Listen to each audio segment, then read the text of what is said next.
Maayong hapon, Negros. Inin DigiCast Negros 10. Ang nagapangunang napulo ka mga balita sa isla sa Negros ang amon ni gadulong sa inyo. Update nyo kami via Facebook kag sa amon niya YouTube channel. Kag subong bataan mo kami live sa FM station nga 91.1 FMR Bacolod. Kag yari na ang top 10 nga mga balita sa Negros subong adlaw. Negros Occidental paday nga maka-eksperyensya sang drought tubtub bulan sang Mayo.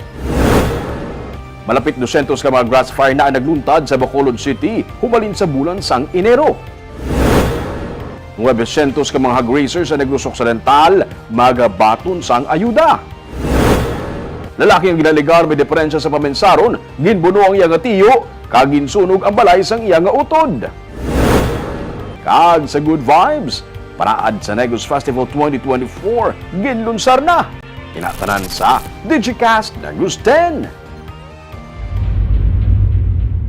Sa number 10,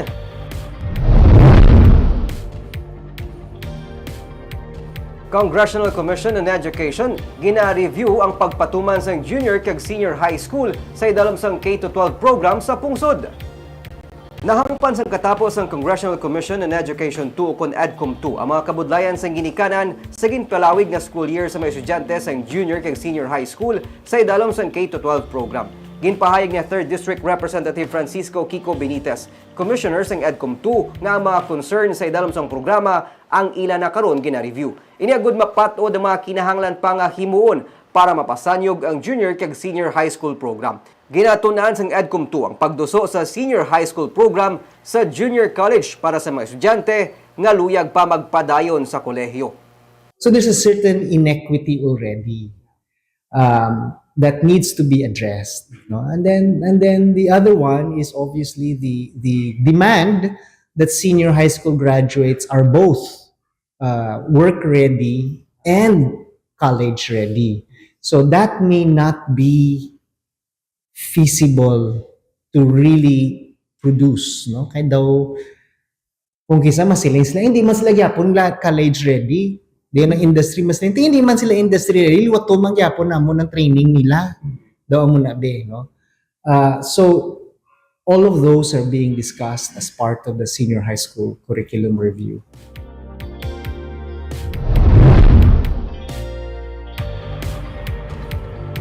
Sa number 9, US Embassy gipasidunggan ang DSSD sa Bacolod sa pagtatap sa isa ka US citizen nga nagamasakit. Personal nga nagpadulong sa kay Mayor Abby Benitez si US Deputy Chief Consul Timothy Roberton. Agud magpasalamat sa syudad paagi sa DSSD nga nagtatap sa isa ka US citizen nga diabetic. Ginkalipay ni DSSD OIC ang nabaton nga pagkilala sa bulig sang katapos ang anti-mendicancy team nga amo ang nag-atipan sa American National. Istorya ni Gustilo, Disyembre sa nagdigad nga tuig, isang ilang aging custody ang foreign national nga nagaisahanon na sa kabuhi. Tugas ang ginabat sa diabetes, nagtaliwan ang pasyente sa Pebrero. Ang katapos ang DSSD anti-mendicancy team amo naghikot sa pagpalubong sa iya. Ginsabat naman sang back chip ang mga balayran sa ospital kag ang burial services.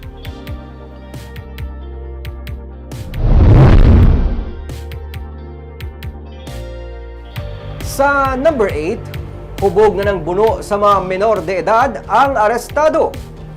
Duha ka mga menor de edad ang biktima sang pagpangbuno sa isa ka lalaki nga ginaligar tuman kahubog sa barangay Nangka sa Bayawan City, Negros Oriental sang Sabado. Hinali na lang nga ginpang atake sang suspect ang 12 kag 13 anyos nga mga sulterito gamit ang kutsilyo. Nagangkon sa pila sa dugan kag likod ang duha ka mga menor de edad, gani giliyon sila gindala sa ospital. Samtang ang hubog na suspect ang gindetain sa PNP. Sa number 7,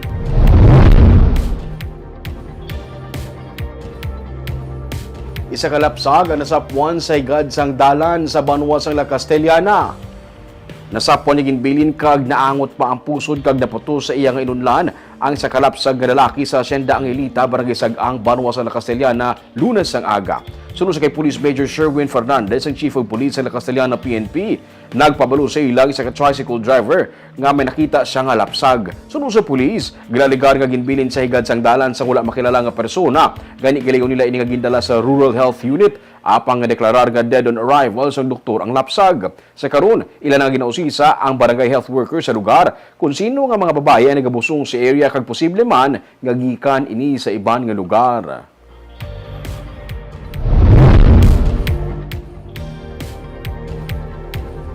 Sa number 6, sa Banwasang Pontevedra, lalaki nga ginaligar may diferensya sa paminsaron, ginsunog ang balay sa iyang nga utod kag ginbuno ang iyang nga tiyo. Patay ng 85 anyos nga si Nilo Paguntalan matapos ginlampusan nga ginbuno sa iyang nga hinablos sa Purok Bougainvillea, Barangay Antipolo, Banwasang Pontevedra, Lunes ang hapon. Ang sospek among iya 36 anyos nga hinablos nga ginaligar may diferensya sa paminsaron. Suno kay Police Lieutenant Darrell Kuhutan, ang Deputy Chief of Police ng Pontevedra PNP. Wala na kainom sang bulong kag wala masyado nakakaon ng biktima gani ginatake sa iya nga balatian. Una niya gintutdan ang balay sa iya nga utod. Ginsaway siya sa iya mga himata lakip na si Paguntalan gani iya ini ginlampusan sang bato kag ginbuno sang handle sang payong. Ginhingagaw padala sa ospital ang 85 anyos apang gindeklarar nga dead on arrival. Ginkumpirmar sang PNP nga hindi na magpasaka sang kaso ang mga himata sang biktima bangod away pamilya ang natabo.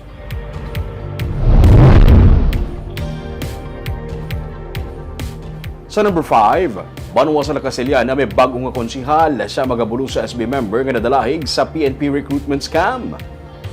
Nagpanumpa na sa pwesto ang bagong nga konsihal sa Banwasang Castellana nga si Kent Iral Magnabe kay Governor Bong Lacson sa kahapon nga adlaw. Sunod sa kay Mayor Mayla Licor Magilimutan, si Magnabe ang nagpadalagan sa 2022 elections.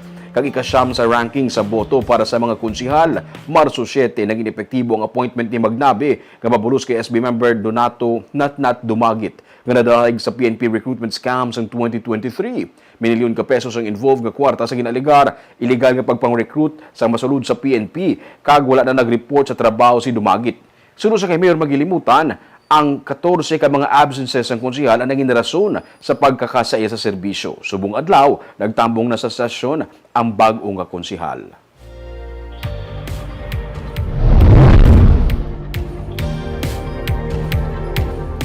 Sa number 4, malapit 900 pa ka mga hog raisers ang natala na magabaton sang ayuda gikan sa Provincial Local Government Unit. Sa balason nga simana, natala na ipanagtag sang Negros Occidental Provincial Government pagi sa Provincial Social Welfare and Development ang tig 2,000 pesos nga financial assistance sa mga hog raisers nga naapektuhan ayhan sang African Swine Fever o kun hog cholera sang nagigad nga tuig. Ginsiling ni PSWDO Head Chiqui Gonzales, may 900 ka hog raisers salin sa Southern Negros ang third batch nga magabaton sang ayuda. Nalakip diring napatyan sa mga baboy sa Kabangkalan City, Banwasang Ilog kag San Enrique. Mayaraman sa mga magabaton nga hog farmers gikan sa Talisay kag Silay City. Nagligad naman nga bulan sang na-release ang Kapitolyo ang kapin 1.3 million pesos nga financial assistance sa mga apektado nga hog raisers sa probinsya. May ara kita siguro mga 900 plus ka mga hog raisers nga pagatagaan man sa ilang financial assistance. Sa tiin ni Banwan? May ara kita Ilog, Kabangkalan, Talisay, Silay. So may nabiling kita nga mga barangays from San Enrique and Valladolid. Last na nakabag? May ara pagid kita nga remaining nga pero jutay na lang gid more or less mga I think mga less than 1,000 na lang sila.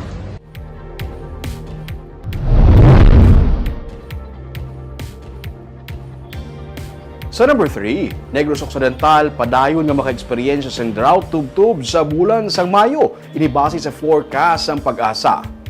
Sa gipagawa nga forecast sang Pag-asa, magaparayon nga maka-eksperyensya sang drought o kun ninit nga pag-ulan ang probinsya sa Negros Occidental. Sa katapusan sang bulan sang Marso, base sa data sang Pag-asa, hindi lang ang Negros Occidental sa bugos nga Visayas sa maka-eksperyensya sang drought, pati ang Antique, Guimaras, Iloilo kag Leyte ang magabatsyag man sang ninit nga pag-ulan. Sa bulan naman sa Abril, ang Aklan, Bohol, Northern Samar kag Southern Leyte maka-eksperyensya sang dry spell kag ang iban nga parte sang Visayas makabatsyag naman sang drought. Sa bulan sang Mayo, sunod sa Pag-asa, ang Aklan na lamang kag Northern Samar ang maka-eksperyensya sang dry spell kag drought naman ang mabatsyagan sa halos bugos na nga Visayas. Kung may drought, 3 kasunod-sunod nga bulan nga mangin hindi normal ang pagtupa sang ulan kag 60% mga mas manubuang ulan nga magaabot sa mga lugar nga nagabatsyag sini. Sa number 2,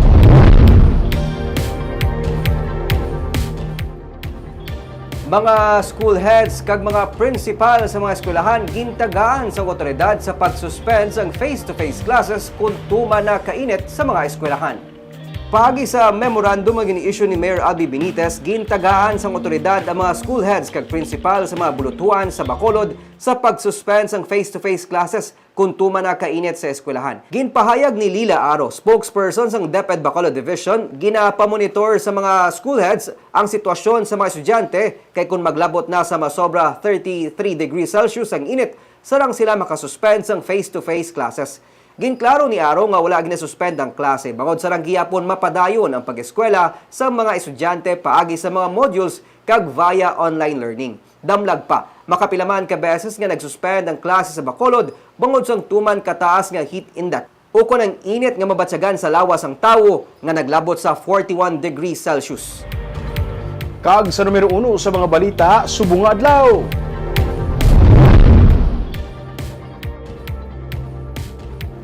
Malapit na sa 200 ka mga grass fire na nagluntad sa Bacolod City humalin bulan sang Enero. Solusyon sa Bureau of Fire Protection nga controlled burning o kung hungod na lang ang tutdan ang mga kahilamunan nga napabayan. Yaring report ni Nico Delfin. Ining drone video sang grass fire sa reclamation area kahapon, kundi makita mga nagapuog nga aso nga naglabot sa mga malapit nga commercial establishment sa downtown area sang Bacolod. Sang inila nga udto liwat nga nagpuog ang aso sa Bredco Port, sang isa naman ka grass fire ang nagluntad. Sa records ng Bacolod Bureau of Fire Protection, nagalabot na sa 189 ang kadabuon sang grass fire humarin sang Enero karon nga tuig. Gani agud mapaiway ang mga grass fire incident, gasarang pamakahalit sa propiedad kung hindi matatapan, ginduso karon ni City Fire Marshal Fire Chief Superintendent Stephen Hardelesa ang controlled burning, gasarang nila ipatuman santo sa hinyo sa mga kabaranggayan. Pinagi sa control burning, masiguro naton nga hindi na kita magbalik-balik dira, kay hindi kita maggamit sang damo nga fuel kag sang pwersa sa atong tawo, kag sa atong sining nga fire truck, kag sang tubig, no. So one time ta lang sunugon with the personnel sa BFP kag sa pag-ugyon man sang taga-barangay. Kabahin sa luyag malikawan sa mga bumbero ang posible pagluntad sa aksidente sa mga dalanon kag ang pagkaulamid sang propiedad kung may grass fire pati natugas ang pagpanutod sa kampo sang tubo. Luyag sang BFP nga makabulig sa pagkinot sang supply sang tubig ilabi na karon nga ginakulang ang water supply sa syudad. Delikado ang grassland. Kung hindi naton na masunog, hindi naton madula sa equation naton ang grassland. Kag kumasunog siya, may tendency nga mag-transfer gyapon sa panimalay kag amo na gani no nga nagausik kita sa aton sining resources, fuel, persa sa aton tawo kag ang aton sining tubig. Pinagi sa pamatay sang grass fire nga kung sa tion sang structural magdungan sila, mabudlayan kita or naganubo ang aton kapasidad kag ang aton efficiency sa pagresponde sa mga structural and destructive fires. Si Mayor Albi Benitez ang damlag pa nagpanawagan sa mga landowners nga kung mahimo pahagbasan o kung hawanan nila ang ilang mga bakante nga lote o kung kampo agod mapunggan ang grass fire incident karon nga tig-ilinit. Samtang labi nga ginadumilian sang BFP ang pagsunog sang basura kag pagpanutod kay sarang ini makahalit kung mapabayan. Nagapangabay sila sa publiko nga mangin mabinantayon batok sa posible pagluntad sang sunog dungan sa pagdumdum sang Fire Prevention Month.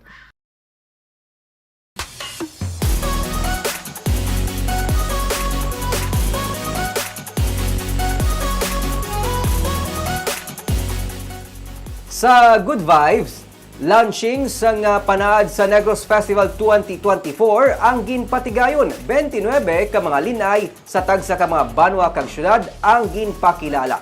May report si Romeo Subaldo.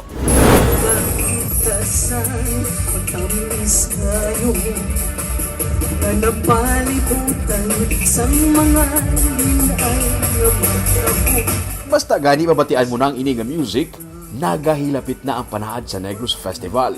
Kag kahapon, liwat ini nga gipatukar sa Capitol Lagoon sa launching para sa isa ka semana nga kapistahan. Ginlunsar man ang official music video para sa 28th panaad sa Negros Festival.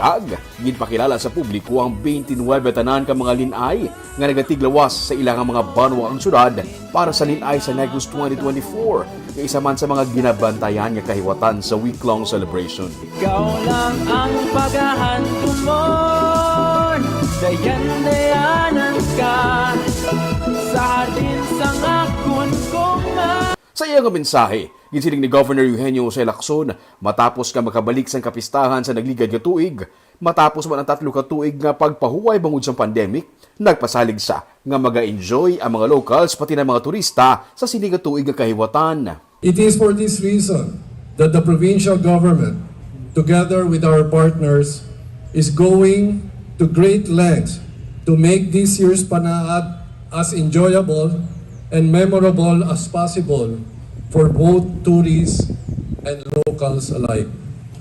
Sa Abril 15, magasugod ang Panaad sa Negros ug magatakop sa Abril 21. Nagkalinain nga mga aktibidades kag events ang ginpreparar sa probinsya kaupod ang 31 ka mga LGU para idulong ang kasadyahan sa mga pumuluyo.